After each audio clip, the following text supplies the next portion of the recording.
Hello, my great and wonderful people. We welcome you all once again to our today's episode of this program. And today, we get this news for our table. When we say we want quickly review to una concerning the things when we say is still they go on for inside this country, Nigeria. As we don't already know, say Femi Fani-Kayode, when he be the former aviation minister of Nigeria, say he don't carry one big title for the northern side. You know, ever since we never really want to talk about this very issue, but something they now when it be say if they come up, when it be say it won't make us talk about this very issue. And also for the course of the program, as we discuss this very issue, you will understand the reason why it be say similar people like this man say till today they not feel open their mouth to talk against the things when it be say this northerners they do, all because of all this issue, this title when it be say majority of them don't carry to swear allegiance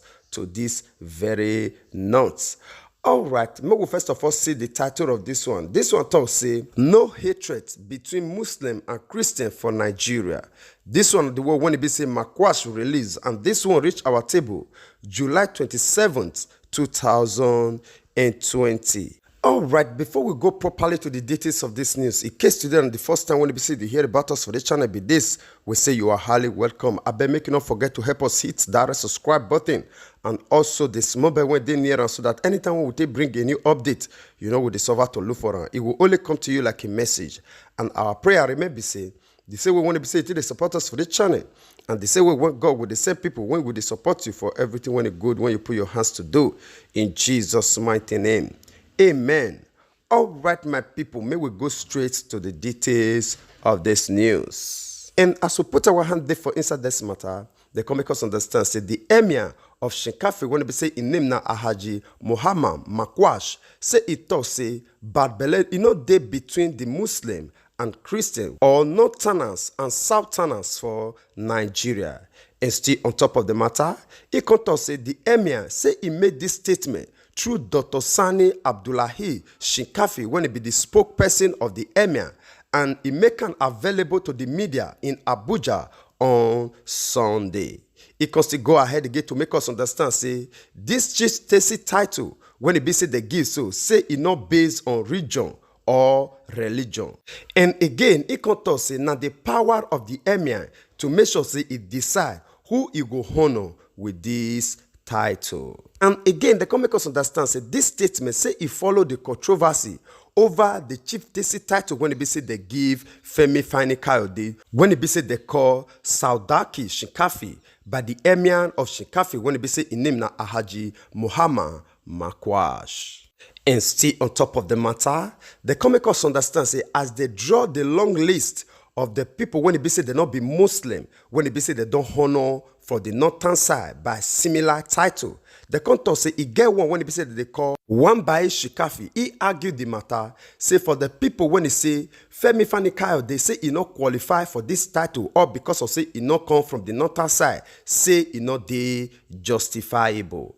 And he can see further go ahead again, say Femi Fani-Kayode, they say he not be only non-northern Muslim when it be say they don't give this kind of similar title from the north. And again, it can talk say it dey good may we take our mind back to waiting it don't happen for the time past when it be say several northern traditional rulers take give chieftaincy title when it is similar to this one to the people when it be say they come from the southern part of the country. People like Olusegun Obasanjo, when it be say they give the chieftaincy title of waiting they call Yanaba Sokoto.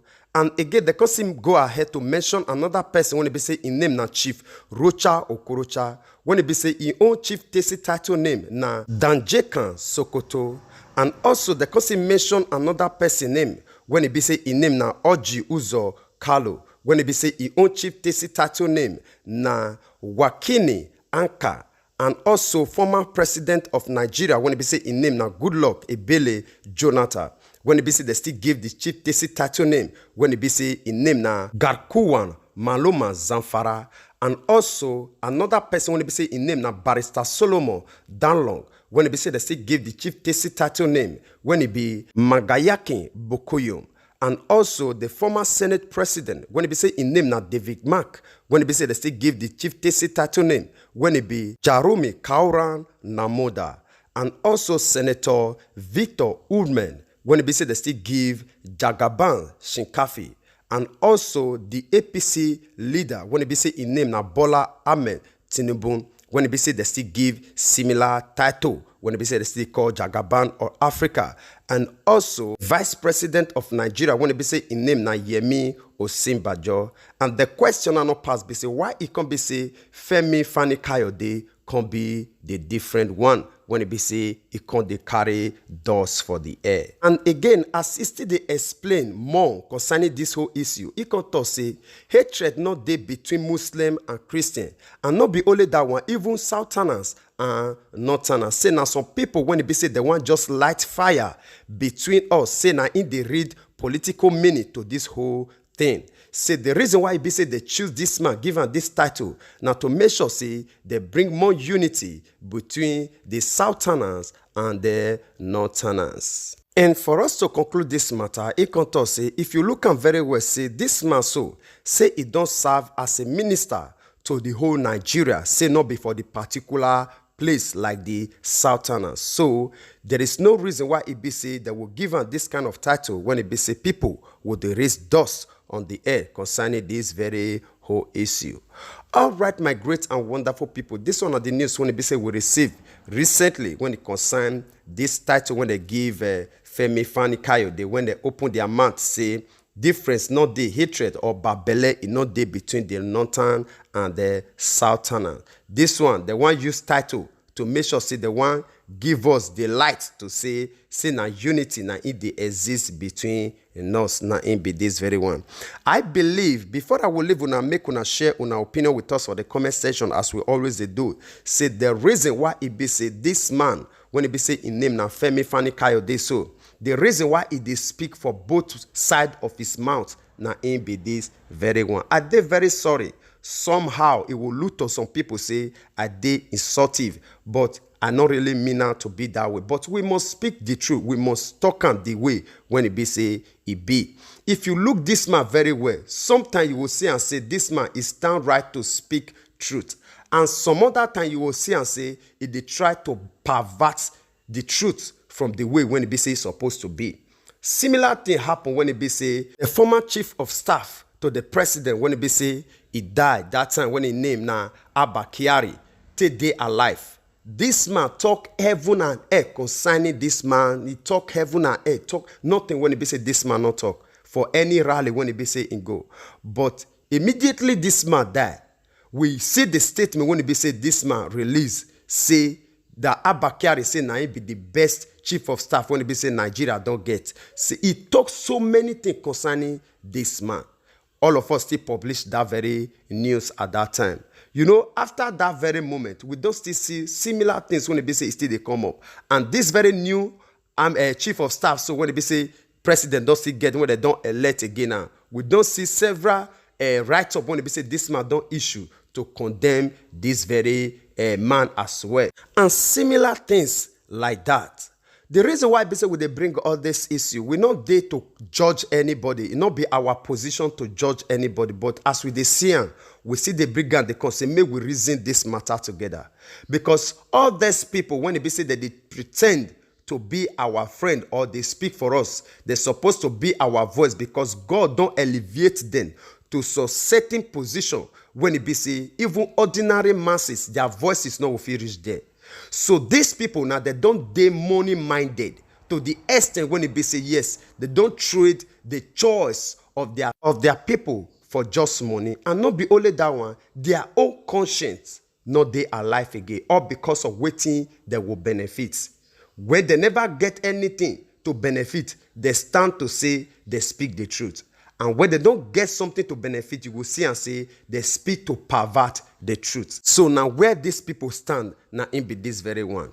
If you see similar people when it be say yes, when it be say it revolve around this presidency, so when it be say yes, they're supposed to speak to power, they're not they speak. People like Yemi Osinbajo, everybody they ask question, why be say this man not they talk? We don't know say this man doesn't carry chieftaincy title. People like Obansanjo, people like the former Senate President David Mark, We not even know say this one, it don't still carry in own side. We don't know say this man again, Orji Uzo Carlo, the reason why be say they carry, all of them, they don't carry. Abina Uzo Dima, you want to talk about. All of them don't get their own share. Now, the reason why it be say these people, anyhow you try to talk or anyhow you try to paint them, they no one here.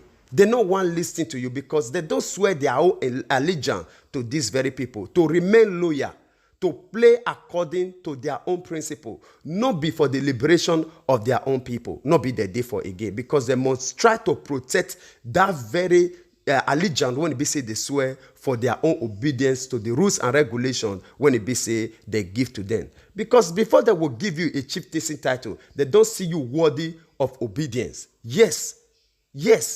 See the issue now when it be say they come up concerning this very man. So, my dear people, nothing we can do about this very whole thing. So, may we just know who be who for this race. Now, the reason why they say they bring all this thing, we not come to condemn, rather, we come to enlighten our mind to know who they for us and who they against us. A time come when it be say Joshua, he called all the people of Israel.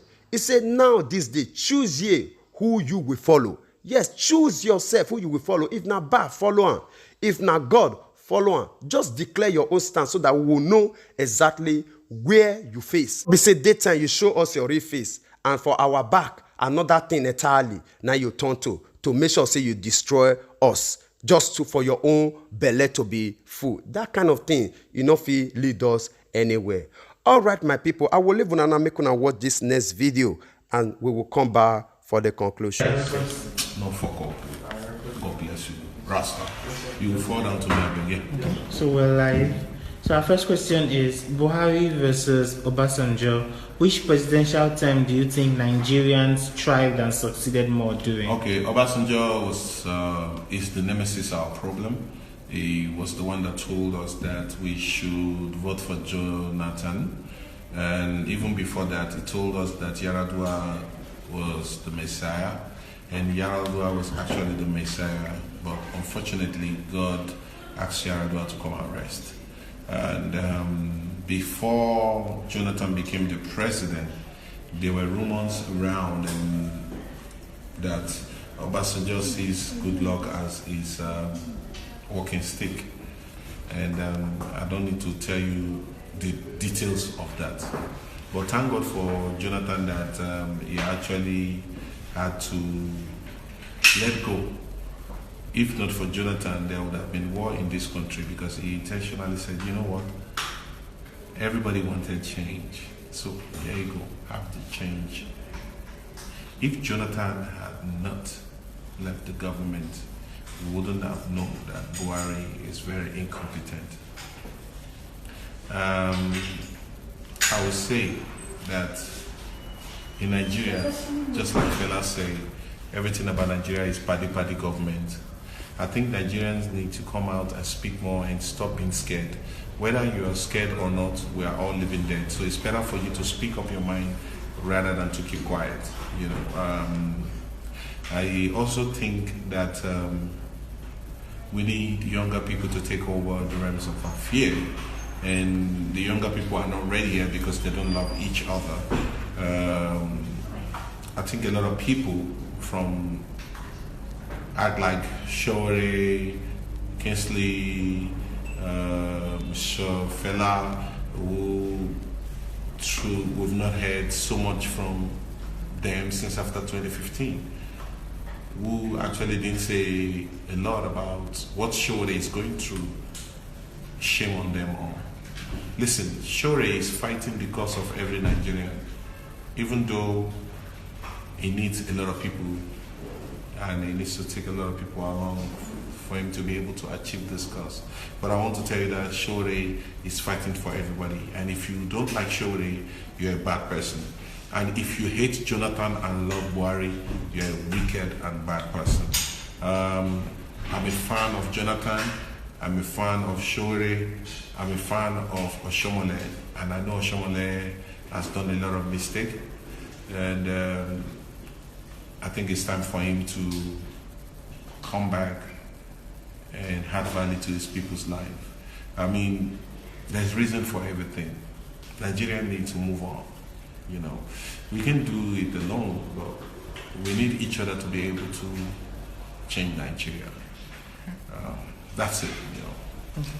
So the second question is, what's your take about artists and musicians not using their platform to tackle political They issues? will all suffer it by the grace of Almighty God, because it is this country that gave you everything that you have, showing all your bling bling and all that stupidity and all those guys doing like you.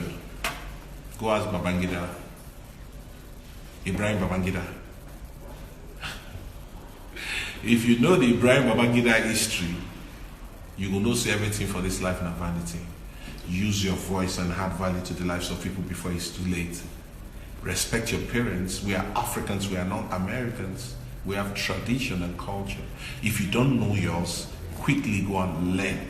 Because it's coming back to you. Now Nigeria make you superstar. If not, you are nothing.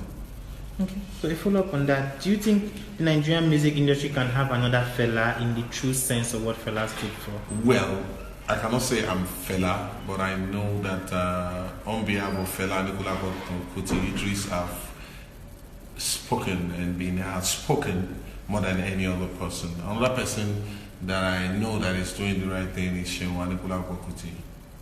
You know, I don't know any other person there. We have African China doing its thing, but I'm still looking forward to hear more from African China and other people. And apart from that, every other artist, from the Davido, Wizkid, you make money from Nigeria.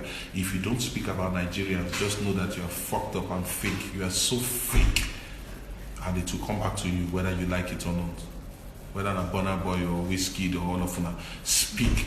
Because now from Nigeria, you make your money to become who you be. If you don't speak, we are watching. Time will reach. Nobody will ask you again. Okay, so our final question is, what are your remaining plans for 2020? 2020 is a year for everybody to sit back, relax, if you are still alive, to say thank you God and make difference in your life and add value to the lives of people. I didn't ask you to pay money to any pastor or pay any tithe to any pastor. Make sure that your 10% or 20% or 30% or whatever it is for those poor people. Don't send anybody to go and give it to them. Your PAs are thieves. Kindly go by yourself so you can see. And the act of going by yourself will make God to forgive you in some certain evil you've done. Listen, man, Nigeria is going down. Even though you don't like Nnamdi Kanu or it's not perfect, things that he's saying is true. Just like Gani Adams. This man fought and is still fighting for the Yorubas. Just like Yerima Shetima is fighting for the Hausas. It's time for Nigerians to wake up. If no, so make everybody break up. Thank you so much for coming. Thank you. We really appreciate it. Thank you. Thank you so much. All right, my great and wonderful people. I believe say all of you don't watch that very video when it be say they come from Idris Abdulkareem. Yes, if you see the state when it be say this man day to day, all of that, they don't try to make sure say they relegate this man, all because of say he not follow their own principle. Now, waiting they happen for this country now, it be this one. Right from the beginning, we know who this man be, Idris Abdulkareem. If you talk about say people when they sing song when it be say it they make sense. Now this kind of people, but today they're not given a real grant for them to trade. Why? Because it dey against them. But people when it be say that they sing nonsense. When it be say their song, no, they make sense. Now then, they give the legal grant to make sure say they do exploit. You see the situation one would dey. If you dey for us, you get the chance to do whatever you want. If you not dey for us, then wait to face us. Now, anyway, dey. Now the position when it be say all these politicians when it be say would they look up to, think say they will speak or they will do something, they no will ever do something. The youth, everything fall back to us. May we be wise. May we wake up for our slumber and take the bull by the horn. All right, my great and wonderful people, I will leave una make una share una opinion with us for the comment section. And also make you not forget to help us share this message so that it will easily reach our brothers and sisters all over the world. As you do so, God Almighty will bless you all in Jesus' mighty name. Amen. And we would like to draw the curtain of this program here now. We will see you again when we see you. Remember, we love you all. Bye-bye.